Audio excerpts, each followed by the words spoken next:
Hello Geetha friends, ತಲೆ ಎತ್ರಮ್ಮ, ಅದೇನ್ ತಲೆ ತಗ್ಸೇ ಇದ್ದೀರಾ? ಅವರೆಲ್ಲೋ ತಲೆ ಎತ್ತಿತಾರೆ. ಗೀತಾ ಅನ್ನೋ ನೆರಳಲ್ಲಿ ನಿಂತ್ಕೊಂಡು ಚಪ್ಪಾಳೆ ಹೊಡೆಯೋ ಬೇಲಿ ಪಟಾಳಂಗಳಿವು.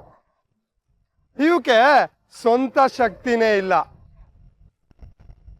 ಅವನತ್ರ ನಿಮ್ ಗೀತಾ ಇದ್ದಾಳಲ್ಲ, ಅವಳು ತಾಕತ್ ತೋರ್ಸಕ್ ಹೋಗಿ ಬೋರ್ಲ್ ಬಿದ್ಲು, ಆಮೇಲೆ ಮುಗಿಸ್ಕೊಂಡ್ ದಬಾರ್ ಅಂತ ಕೆಳಗ್ ಬಿದ್ಲು.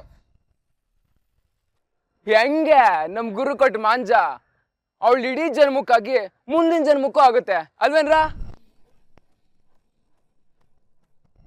ಹಲೋ, ಎಲ್ಗೋಗ್ತಾ ಇದೀಯ? ಅವತ್ತು ಬುಸ್ ಬುಸ್ ಅಂತ ಡ್ಯಾನ್ಸ್ ಮಾಡ್ದೆ. ಆ ಡ್ಯಾನ್ಸ್ ನಾವು ನೋಡ್ಕೊಂಡು ಈ ಪೋಲಿ ಪಟಾಳಂ ಸುಮ್ನೆ ಇರ್ಲಿಲ್ವಾ? ಈಗ ನೀವು ತೆಪ್ಪಗಿರಿ.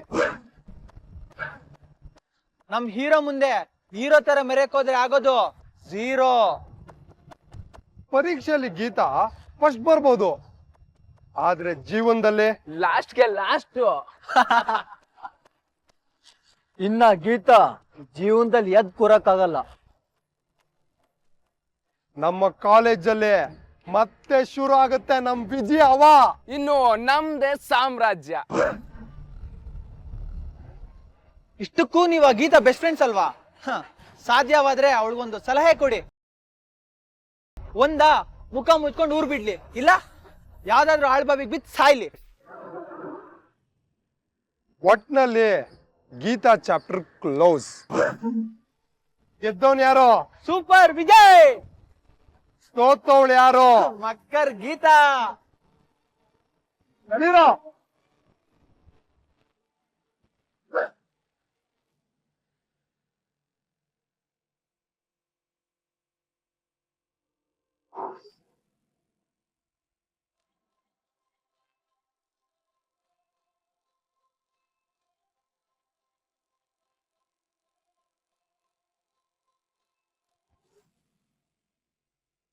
ಹಲೋ, ಹೇಗಿದ್ಯಾ ಗೀತಾ?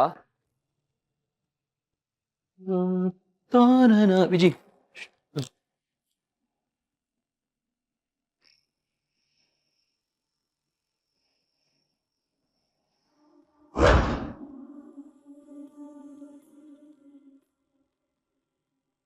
ನನ್ನನ್ನ ಬಿಟ್ಟು ಹೋಗಕ್ಕೆ ನಿಂಗೆ ಹೇಗ್ ಮನ್ಸ್ ಬಂತು ಗೀತಾ? ನೀನೇ ನನ್ನ ಪಾಲಿನ ಸರ್ವಸ್ವ ಅಂತ ಹೃದಯ ಕೊಟ್ಟಿದ್ದೆ. ಆ ಹೃದಯನ ತುಳ್ದು ಹೋದಲ್ಲ ಗೀತಾ. ನಿನ್ ತವರಲ್ಲಿ ನೀನು ನೆಮ್ಮದಿಯಾಗಿರೋಕೆ ಹೇಗ್ ಸಾಧ್ಯ ಗೀತಾ? ನನ್ ನೆನ್ಪು ಬರ್ತಿಲ್ವಾ? ನನ್ ಮನೆ ಬಿಟ್ಟು ಹೋಗ್ಬೇಡ ಅಂತ ನೀನು ಬೇಡ್ಕೊಂಡೆ. ನಿನ್ ಕಿವಿಯಲ್ಲಿ ಗುಯ್ಗುಡ್ತಿಲ್ವಾ? ನೀನೇ ನನ್ನ ಬದುಕು ಅಂತ ಬಂದಿದ್ದೆ. ಈಗ ನೀನಿಲ್ಲ. 100% ಹೇಳ್ತಾ ಇದ್ದೀನಿ, ನೀನಿಲ್ದೆ ನನ್ನ ಕೈಯಲ್ಲಿ ಬದುಕೋಕ್ಕಾಗಲ್ಲ. ಹಾಗಿರುವಾಗ ಒಬ್ಳೆ ಹೇಗಿರ್ತೀಯ ಗೀತಾ?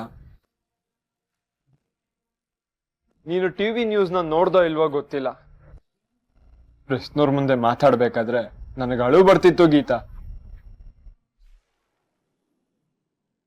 ಗಂಡನ ಕಣ್ಣಲ್ಲಿ ನೀರಾಕ್ಸಿ ಪರ್ಮನೆಂಟ್ ಆಗಿ ಬಿಟ್ಟೋದ ಹೆಂಡತಿ. ನಾನು ಇನ್ನೇನು ಹೇಳಿ ಹೇಳು? ನಿನಗೆ ನನ್ನ ಜೊತೆ ಬದುಕೋ ಅದೃಷ್ಟ ಇಲ್ಲ ಬಿಡು. ನಿನ್ನ ಸ್ವಾಭಿಮಾನ ಗೆದ್ದಿರ್ಬೋದು, ಆದ್ರೆ ನಮ್ಮ ಸಂಸಾರ ಸೋತೋಯ್ತಲ್ಲ ಗೀತಾ. ನಮ್ಮ ಸಂಬಂಧ ಕಡ್ದೋಯ್ತಲ್ಲ ಗೀತಾ. ಒಟ್ನಲ್ಲಿ ನಾನು ಹೇಳೋದು ಇಷ್ಟೇ, ದೇವರು ನಿನಗೆ ಒಳ್ಳೇದ್ ಮಾಡ್ಲಿ. ಇನ್ನಾದ್ರೂ ನಿನ್ಗೆ ನೆಟ್ಟಿಗೆ ಬದುಕೋ ಬುದ್ಧಿ ಕೊಡ್ಲಿ. ನಮ್ಮಮ್ಮ ನಿನ್ನನ್ನ ತುಂಬಾ ನೆನೆಸ್ಕೊಂತಿದ್ರು ಗೀತಾ. ಹೋಗ್ಲಿ ಬಿಡು, ಅಲ್ಲಾದ್ರೂ ಚೆನ್ನಾಗಿರು. ನನ್ನ ಕಡೆಯಿಂದ ನಿನಗೆ last good night and last good bye.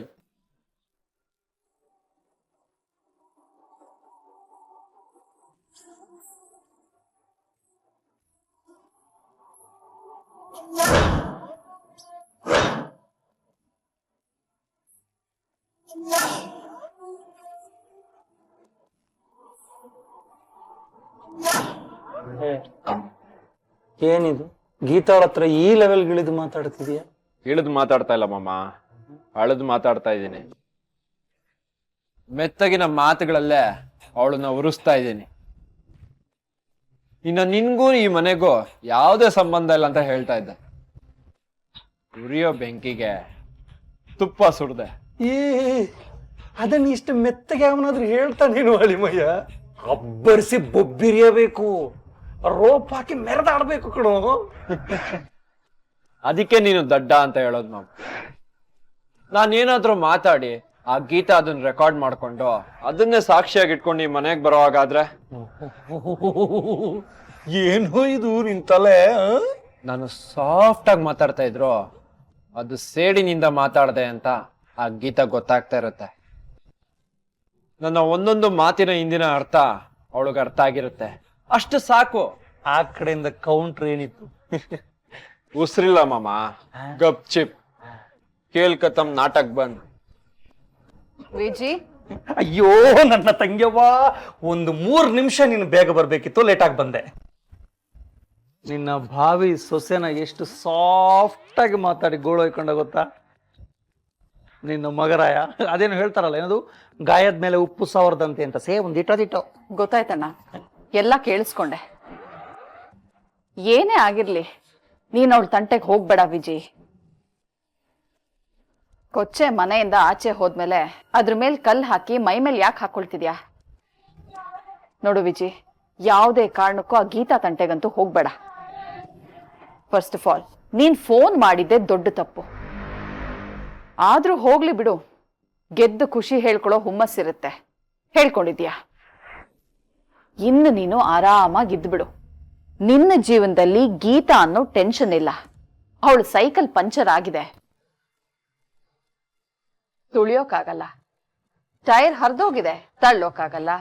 ಕೈ ಸೋತೋಗಿದೆ. ಇನ್ನ ಸೋತ ಕೈಗಳನ್ನ ತಲೆ ಮೇಲೆ ಹೊತ್ಕೊಂಡು ಅವಳು ಜೀವನ ಮಾಡ್ಬೇಕು. ಅದೇ ಅವಳಿಗೆ ಆಗ್ಬೇಕಾಗಿತ್ತು.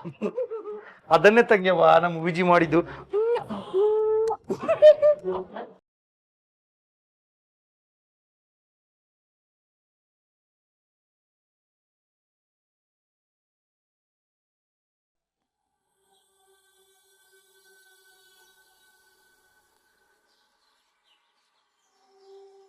ಗೀತಾ, ಇನ್ನು ನಿದ್ದೆ ಮಾಡಿಲ್ವಾಮ? ಮಲ್ಗುದ್ರೆ ನಿದ್ದೆ ಬರುತ್ತೇನಮ್ಮ. ಏನಾಗ್ತಾ ಇದೆಯಾ ಗೀತಾ ನಿನ್ ಜೀವನದಲ್ಲಿ? ಬೆಟ್ಟ ಹತ್ತುವಾಗ ಏದುಸಿರು ಬಂದೇ ಬರುತ್ತಮ್ಮ. ಯಾಕಂದ್ರೆ ನಾ ಗುರುತ್ವಾಕರ್ಷಣೆಗೆ ವಿರುದ್ಧವಾಗಿ ಹತ್ತುತ್ತಾನೆ ಇರ್ತೀವಿ. ಅನ್ಯಾಯದ ವಿರುದ್ಧ ಹೋರಾಟ ಮಾಡೋ ಪ್ರತಿಯೊಬ್ಬರಿಗೂ ಇಂಥ ಏದುಸಿರು ತಪ್ಪೋದಿಲ್ಲ ಅಂತ ಹೇಳ್ತಾ ಇದ್ದೀನಮ್ಮ. ಬೇಕಂದ್ರೆ ಬೆಟ್ಟ ಹತ್ತಲೇಬೇಕು. ಆದ್ರೆ ದೇವ್ರು ಸಿಗ್ತಾನೆ, ಅವನೇ ನ್ಯಾಯವಾದ ದೇವ್ರು. ಸತ್ಯ ಒಂದು ದರ್ಶನ ಮಾಡಿದ್ಮೇಲೆ ಏದಿಸುರು ನಿರಾಳವಾಗಿ ನಿಟ್ಟಿಸುರು ಆಗುತ್ತೆ. ಅಲ್ಲಿ ತನಕ ಎಲ್ಲ ನಡೀತಾ ಹೋಗುತ್ತೆ. ನನಗೂ ಬುದ್ಧಿ ಬಂದಾಗಿಂದ ಹೋರಾಟ ನಡೆಸ್ತಾನೆ ಇದೀನಲ್ಲ, ಅದ್ರ ಕಿಚ್ಚ ಹಚ್ಚಿರೋರು ಅಪ್ಪನೇ ಅಲ್ವಾ? ನೀನು ಹೆಣ್ಣು ಹೆಣ್ಣು ಅಂತ ಹೇಳಿ ಮಾತಿಗೂ ನಿನ್ ಕೈಲಿ ಏನು ಸಾಧಿಸಕ್ಕಾಗಲ್ಲ ಅಂತ ಹೇಳ್ತಾ ಇದ್ರು. ಅದರಿಂದ ಸಾಧಿಸೋ ಛಲ ಇನ್ನೂ ಹೆಚ್ಚಾಗ್ತಾ ಇತ್ತು. ಸ್ವಾಭಿಮಾನ ನನ್ನ ಯಾವತ್ತಿಗೂ ಬಿಟ್ಕೊಡ್ಬಾರ್ದು ಅಂತ ಎಚ್ಚರಿಸ್ತಾ ಇತ್ತು. ಇದೀಗೆ ಸಾಗ್ಬೇಕು, ಸಾಗುತ್ತೆ. ಹಾಗಾದ್ರೆ ನೀನೀಗ ಪ್ರೆಸ್ ಮೀಟ್ ಕರೆಸಿ ಎಲ್ರ ಮುಂದೆ ಹೇಳ್ತೀಯಾ? ನಾನು ಇಲ್ಲಿಂದ ನನ್ನ ತಾಯಿ ಮನೆಗೆ ಹೋದೆ, ಆದ್ರೆ ನನ್ನ ಮೇಲೆ ಈ ರೀತಿ ಕತೆ ಕಟ್ಟಿ ನನ್ನನ್ನ ಮನೆಯಿಂದ ಹೊರಗೆ ಹಾಕಿದ್ದಾರೆ ಅಂತ ಹೇಳ್ತೀಯ ಗೀತಾ? ಹೇಳ್ಬಹುದಮ್ಮ, ಆದ್ರೆ ಅದರಿಂದ ಏನಾಗುತ್ತೆ? ಅವ್ರ ಮನೆ ಮರ್ಯಾದೆಗೆ ಮಸಿ ಬೀಳುತ್ತಮ್ಮ. ಗೀತಾ, ಅವರು ನಿನ್ನ ಮರ್ಯಾದೆ ತೆಗಿತಾ ಇದ್ದಾರೆ ಕಣೆ. ಆ ಮನೆ ಮರ್ಯಾದೆ ಬಗ್ಗೆ ನೀನಿನ್ನೂ ಯೋಚನೆ ಮಾಡ್ತಾ ಇದೀಯಾ? ಮಾಡ್ಲೇಬೇಕಮ್ಮ. ಯಾಕಂದ್ರೆ ನಮ್ಮ ಮಾವ ಮಂತ್ರಿ ಸೂರ್ಯಪ್ರಕಾಶ್ ಒಳ್ಳೆ ವ್ಯಕ್ತಿ ಇದ್ದಾರೆ. ನಾನು ಪ್ರೆಸ್ ಮೀಟ್ ಮಾಡಿದ ತಕ್ಷಣ ಹೋಗೋದು ಅವ್ರ ಮರ್ಯಾದೆ. ನನ್ ಕಷ್ಟದಲ್ಲೆಲ್ಲ ಇದ್ದಾಗ ಬಂದ್ ಕೈ ಹಿಡ್ದಿದ್ದು ಅವರೇ. ಬ್ಯಾಂಕ್ನವರು ಮನೆ ಜಪ್ತಿ ಮಾಡಿದಾಗ, ಈ ನಮ್ ಕುಟುಂಬ ಬೀದಿಗೆ ಬಿದ್ದಾಗ ಬಂದ್ ಕೈ ಹಿಡ್ದಿದ್ದು ಅವರೇ ಅಮ್ಮ. ವಿಜಿ ಕೈಲಿ ಸಾರಿ ಕೇಳಿಸಿದ್ದು ಅವರೇ. ನಾನು ಆ ಮನೆಗೆ ಹೋದಾಗ ಸೊಸೆ ಅಂತ ಒಪ್ಕೊಂಡಿದ್ದು ಅವರೇ. ಅಷ್ಟೆಲ್ಲ ನನಗ್ ಒಳ್ಳೇದ್ ಮಾಡಿದ ವ್ಯಕ್ತಿ ಮರ್ಯಾದಿನ ಕಾಪಾಡೋದು ನನ್ನ ಕರ್ತವ್ಯ ಅಲ್ವೇನಮ್ಮ? ಮಗ ಮಾಡ್ತಿರೋ ತಪ್ಪಿಗೆ ಅಪ್ಪ ಯಾಕಮ್ಮ ಶಿಕ್ಷೆ ಅನ್ಭವಿಸ್ಬೇಕು? ಶಿಕ್ಷೆ ಅನ್ಭವಿಸಿರೋ ಹಕ್ಕಿರೋದು ತಪ್ಪು ಮಾಡಿದವ್ರಿಗೆ ಮಾತ್ರ. ಹಾಗಾದ್ರೆ ನೀನು ಮಂತ್ರಿ ಸೂರ್ಯಪ್ರಕಾಶ್ ಅವರು ಏನಾಯ್ತು ಅಂತ ಕೇಳಕ್ ಬಂದೇ ಬರ್ತಾರೋ ಅನ್ನೋ ನಂಬಿಕೆಯಲ್ಲಿ ಕೂತಿದ್ದೀನಿ. ನಾಳೆ ಒಳಗಡೆ ಅವ್ರು ಬರ್ಬೇಕು. ಅವ್ರು ಬರ್ದೇ ಇದ್ರೆ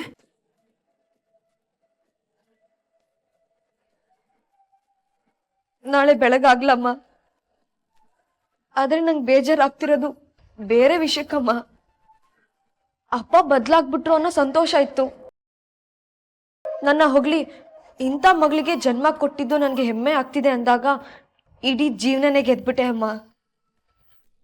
ಇದು ನಿಜವಾದ ಸಾಧನೆ ಅಂತ ಮನ್ಸ್ ಬೀಗ್ತಾ ಇತ್ತು. ಆದ್ರೆ ಟಿವಿಲಿ ವಿಜಿ ಪ್ರೆಸ್ ಮೀಟ್ ನೋಡಿದ ತಕ್ಷಣ ಅಪ್ಪ ಮತ್ತೆ ಬೇರೆ ರೂಪ ತೋರಿಸಿದ್ರು. ಯಾಕಮ್ಮ ಹೀಗೆ? ನಿಮ್ಮಪ್ಪ ಹಾಗೆ ಕಣೆ ಗೀತಾ. ಸ್ವಾರ್ಥ ಅನ್ನೋದು ಬದುಕಿನ ಅರ್ಥನೇ ಕಿತ್ಕೊಂಡ್ಬಿಡುತ್ತೆ ಕಣೆ. ಎಷ್ಟೋ ಸತಿ ಬದಲಾಗ್ದಿರೋ ವಿಜಿ ದ್ವೇಷ ಕೂಡ ನನಗಿಷ್ಟ ಆಗ್ಬಿಡುತ್ತಮ್ಮ. ಯಾಕಂದ್ರೆ ಅವನ್ ದ್ವೇಷ ಬದಲಾಗಿಲ್ಲ. ಆದ್ರೆ ಬದಲಾಗೋ ಅಪ್ಪನ ಪ್ರೀತಿ ಬೇಜಾರು ಮಾಡಿಸ್ಬಿಡ್ತಮ್ಮ. ಅಪ್ಪ ಅನ್ನೋ ಹೆಮ್ಮೆ ತನ್ನ ಹೆತ್ರನ ತಾನೇ ಕಡಿಮೆ ಮಾಡ್ಕೊಂಡ್ರೆ ಈ ಮಗಳು ಏನಮ್ಮ ಹೇಳ್ಬೇಕು? ಹೇಳಮ್ಮ. ಮದುವೆ ಆಗಿ ಇಷ್ಟು ವರ್ಷ ನಿಮ್ಮ ಅಪ್ಪನ ಜೊತೆ ಹೇಗಿರೋ ನನ್ನ ಹತ್ರನೇ ಆ ಪ್ರಶ್ನೆಗೆ ಉತ್ತರ ಇಲ್ಲ.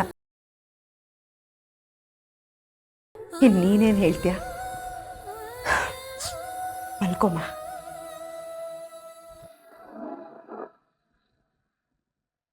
ನಿನ್ ತೊಡೆ ಮೇಲೆ ಮಲ್ಕೊಳ್ಳ.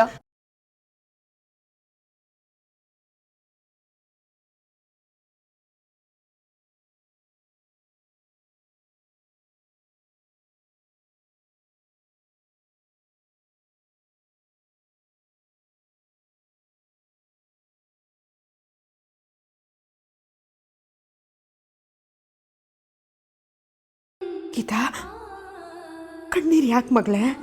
ಅಳೋಗ್ ಬಿಟ್ಬಿಡಮ್ಮ. ಮಕ್ಳು ಕಣ್ಣೀರ್ಗೊಂದ್ ಬೆಲೆ ಸಿಗೋದು ಅಮ್ಮನ್ ಮಡ್ಲಲ್ಲಷ್ಟೇ. ಪ್ರತಿ ಸತಿ ಬರೋ ಕಣ್ಣೀರು ಮುಂದಿನ ದಾರಿ ತೋರಿಸುತ್ತೆ. ಈ ಸರ್ತಿ ಯಾಕೋ ದಾರಿಯೇ ಕಾಣಿಸ್ತಿಲ್ಲ. ಹಾಗಂತ ಅಳ್ತಾ ಹೋದ್ರೆ ಇರೋ ದಾರಿ ಕಡೆ ನೋಡೋ ದೃಷ್ಟಿ ಮಂಚಾಗತ್ತಮ್ಮ ಗೀತಾ. ಅಳ್ಬೇಡ ಮಗಳೇ.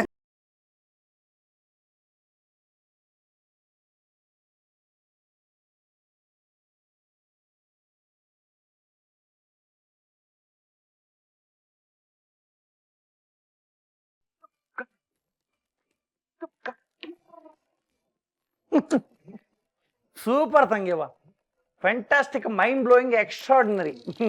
ಅಂತೂ ನೀನು ಅನ್ಕೊಂಡಿದ್ದನ್ನ ಸಾಧಿಸ್ಬಿಟ್ಟೆ ಕೊನೆಗೂ. ಯಾವ್ದನ್ನ? ಅದೇ ಆ ಗೀತಾ ಮನೆ ಬಿಟ್ಟು ಹೋಗೋದನ್ನ. ನಿನ್ನ ಬೋಳ್ತಲೆ ಗುರುಜಿ ಹೇಳಿದ್ರಲ್ಲ, ಗೀತಾಳಿಂದ ಭಾರಿ ಅಪಾಯ ಇದೆ ಅಂತ. ಇನ್ನು ಮುಂದಕ್ಕೆ ಅವಳಿಂದೇನು ಅಪಾಯವಿಲ್ಲ. ಕೊನೆಗೂ ಛಲ ಬಿಡದೆ ಒಂದರ ಹಿಂದೆ ಒಂದು ಕಾಟ ಕೊಟ್ಟು ಕೊಟ್ಟು ಕೊಟ್ಟು ಅವಳನ್ನ ಈ ಮನೆಯಿಂದ ಓಡಿಸ್ಬಿಟ್ಟೆ. ಹೌದಣ್ಣ, ನಾಳೆಯಿಂದ ನನ್ನ ನಿಜವಾದ ಪಯಣ ಶುರು. ನಾನು ಈ ಮನೆಗೆ ಯಾಕೆ ಬಂದಿದ್ದೆ, ನಾನಿಲ್ಲಿ ಸಾಧಿಸ್ಬೇಕಾಗಿರೋದು ಏನು, ನಾಳೆಯಿಂದ ಅದ್ರ ಕಡೆ ಕೆಲ್ಸಗಳೆಲ್ಲ ನಡೀತಾ ಹೋಗ್ಬೇಕು. ನಿಜ ತಂಗ್ಯವ, ಇದುವರೆಗೆ ನಿನ್ನ ಜೀವನದಲ್ಲಿ ನೀನು ಇಡೋ ಹೆಜ್ಜೆಗಳಿಗೆಲ್ಲ ಅವಳೊಂದು ಅಡ್ಡಿಯಾಗಿದ್ಲು. ಇನ್ನು ಮುಂದಕ್ಕವಳಿಲ್ಲ. ಆ ಗೀತಾಳಿಂದ ನಿನಗೆ ಅಪಾಯ ಇದೆ ಅಂತ ನಿನ್ನ ಗುರೂಜಿ ಹೇಳಿದ್ದಕ್ಕೆ ಸರಿಯಾಗಿ ಪ್ರತಿಸ್ಪಂದಿಸಿದ ನಿನ್ನ ಮಗರಾಯ ಆ ಗೀತಾಳನ್ನ ಗೆದ್ದು ಅವಳಿಗೆ ಒದ್ದು ಈ ಮನೆಯಿಂದ ಓಡಿಸಿದ್ದಾಯ್ತು. ಆದ್ರೆ ಅವನ ಗೆಲುವಿನ ಅರ್ಥನೇ ಬೇರೆ, ನನ್ನ ಗೆಲುವಿನ ಔಚಿತ್ಯನೇ ಬೇರೆ. ಅದಕ್ಕೆ ಬೆಂಬಲ ಕೊಟ್ಟಿದ್ದು ನಿನ್ನ ಹಠ ತಂಗ್ಯವ್ವ. ಇನ್ನು ಮುಂದಕ್ಕೆ ಇನ್ನು ಒಂದು ವಿಚಾರದಲ್ಲಿ ತುಂಬಾ ಎಚ್ಚರಿಕೆಯಿಂದಿರಬೇಕು. ಯಾವ ಕಾರಣಕ್ಕೂ ಆ ಗೀತ ನಮ್ಮ ಮನೆಯೊಳಗಡೆ ಕಾಲಿಡಬಾರದು. 100%. ಇನ್ನ ಗೀತ ಈ ಮನೆಗೆ ಬರೋದಿಲ್ಲ, ಬಂದು ಒಕ್ಕರ್ಸ್ಕೊಳ್ಳೋದಕ್ಕೂ ಸಾಧ್ಯ ಇಲ್ಲ. ನೀನ್ ಅವಳ ವಿಷಯ ಬಿಟ್ಬಿಡು. ಬಿಟ್ಟೆ. ಯಾವ ಮೀಡಿಯಾ ಮುಂದೆ ಅವಳು ಈ ಮನೆ ಸೊಸೆ ಅನ್ನೋದು ಅನಿವಾರ್ಯವಾಗಿ ಅನೌನ್ಸ್ ಆಗಿತ್ತೋ, ಇವತ್ತು ಅದೇ ಮೀಡಿಯಾ ಮುಂದೆ ಅವಳು ಮನೆ ಬಿಟ್ಟು ಹೋದವಳು ಅನ್ನೋದು ಅನೌನ್ಸ್ ಆಗಿದೆ. ಊರಿಗೆಲ್ಲ ಸಂದೇಶನ ಬ್ರೇಕಿಂಗ್ ನ್ಯೂಸ್ ತರ ಪ್ರಚಾರ ಮಾಡಾಗಿದೆಯಲ್ಲ ತಂಗ್ಯವ್ವ.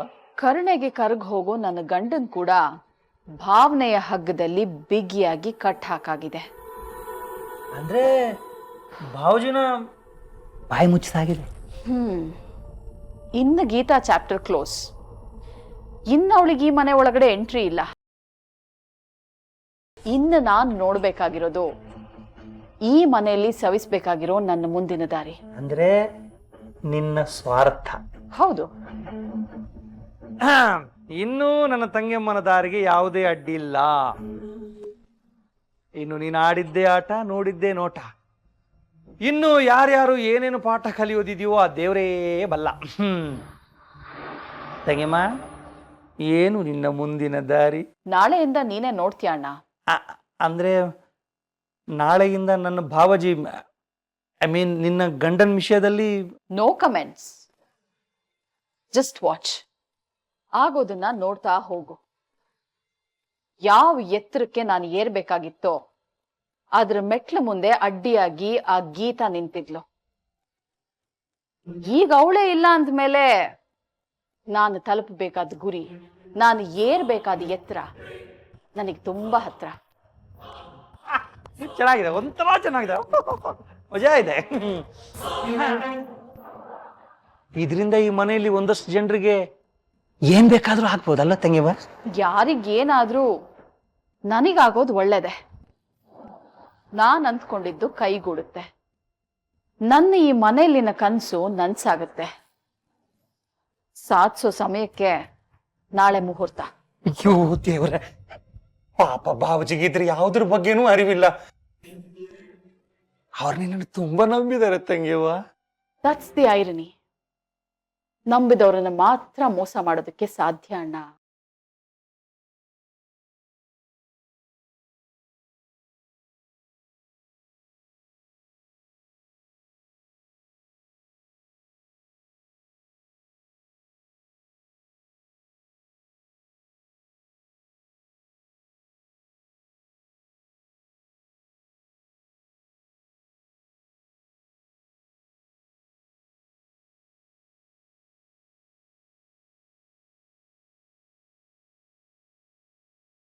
ರೀ, ಯಾಕ್ರಿ ಮನೆ ಬಾಗ್ಲಲ್ಲಿ ಕೂತಿದ್ದೀರಾ? ಒಳಗ್ ಬನ್ನಿ. ಗಂಡನ್ ಬಿಟ್ಟು ಬಂದಿರೋಳ ಹತ್ರ ಕೂತ್ಕೊಂಡು ಸುಖ ದುಃಖ ಮಾತಾಡ್ಲೇನೆ. ಇಷ್ಟಕ್ಕೂ ನಿನ್ನ ಮಗಳು ನಿನ್ನೆ ಅನೌನ್ಸ್ ಮಾಡಿದ್ಲಲ್ಲೇ, ದೇವ್ರಂತ ಅವ್ರ ಮಾವ ಬಂದು ಕರ್ಕೊಂಡು ಹೋಗ್ತಾರೆ ಅಂತ. ಅದಕ್ಕೆ ನಮ್ಮ ಬೀಗರು ಬರುವಿಕೆಯನ್ನೇ ಕಾಯ್ತಾ ಕೂತಿದ್ದೀನಿ. ಸ್ವಾಗತ ಮಾಡ್ಬೇಕಲ್ಲೇ. ಇನ್ನೂ ಬರ್ಲಿಲ್ವಲ್ಲಮ್ಮ ಗೀತಾ? ಫೋನ್ ಗೀನ್ ಮಾಡ್ತೀಯ ನೋಡು. ಒಳ್ಳೆ ಜನಕ್ಕೆ ಮರವು ಜಾಸ್ತಿ.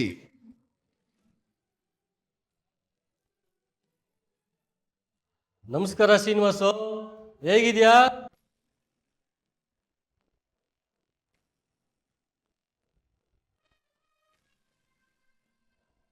ತಾವ್ಯಾರು ಅಂತ ಗೊತ್ತಾಗ್ಲಿಲ್ವೇ? ಬಸವರಾಜು, ಒಟ್ಟಿಗೆ ಬಂಡಿರೆಡ್ಡಿ ಸರ್ಕಲ್ ಟೀ ಕುಡಿತಿದ್ವಲ್ಲ. ಓಹೋ, ಹಳೇ ಗೆಳತನ ಮರ್ತೋಗಿತ್ತು ಕಣಿಯ. ನನಗ್ ನೆನಪಿತ್ ಬಿಡು. ಹೇಗೂ ಮನೆ ತನಕ ಬಂದಿದ್ದೀಯ, ಬಾ ಒಳಗೆ. ಪರವಾಗಿಲ್ಲ ಶ್ರೀನಿವಾಸು, ನಿನ್ನೆ ನಿನ್ ಮಗಳ ಸುದ್ದಿ ನ್ಯೂಸ್ ಅಲ್ಲಿ ನೋಡಿನಪ್ಪ.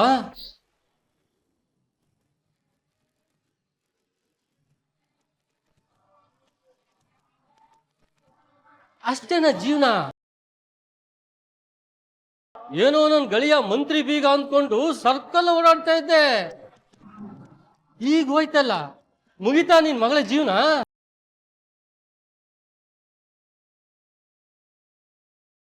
ಪಾಪ ನೀನು ದೊಡ್ಡವ್ರ ಮನೆ ಸಂಬಂಧ ಸಿಕ್ತು ಅಂತ ಚೂರ್ ಮೆರೆದೆ ನೋಡು.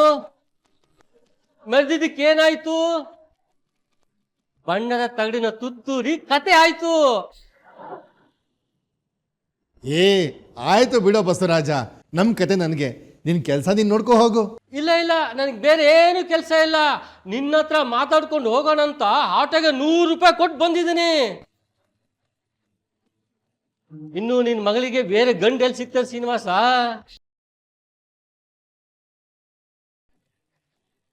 ಇನ್ನು ಅಷ್ಟೇ ತವರಲ್ಲಿ ಕೊಳಿಯೋದೇ ನಿನ್ ಮಗಳ ಜೀವನ ಆಗುತ್ತೆ ಅಷ್ಟೇ.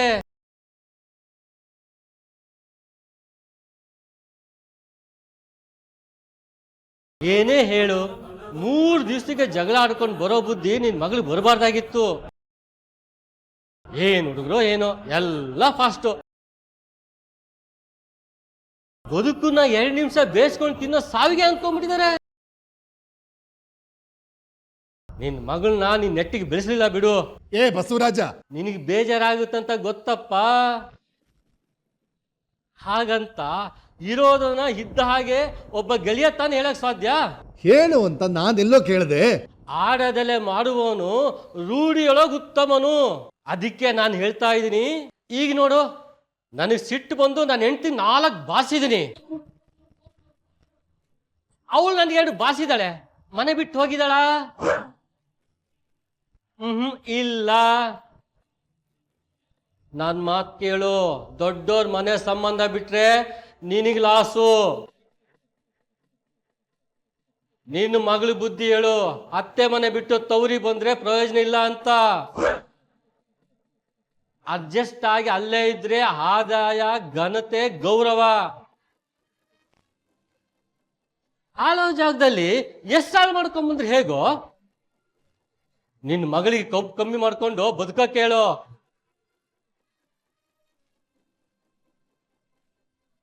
ದಡಕ್ ಬಿದ್ದ ಮೀನನ್ನ ನೀರಿಗೆ ಹಾಕಿದ್ರೆ ಅದು ಬದುಕುತ್ತೆ, ನೀನು ಬದುಕ್ತೀಯ. ಸ್ವಾಭಿಮಾನ ಅನ್ನೋದು ಒಂದೊತ್ತು ಊಟ ಹಾಕಲ್ಲ, ನೆನಪಿರ್ಲಿ.